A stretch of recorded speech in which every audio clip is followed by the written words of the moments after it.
Hello guys, in this tutorial we'll be guiding you on how to fix DMs not working in the X app. Now if you're having problems with your DMs not working, not to worry because here are a few things you might need to do.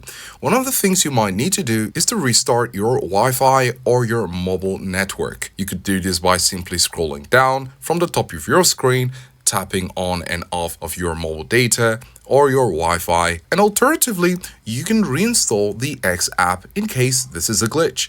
If you go to the App Store, you can search for the X app, and as you can see by searching for X, we have the update button. This means that we need to update our X app. In some cases, if we're not having the latest version of the app, you might be prone to glitches and such issues.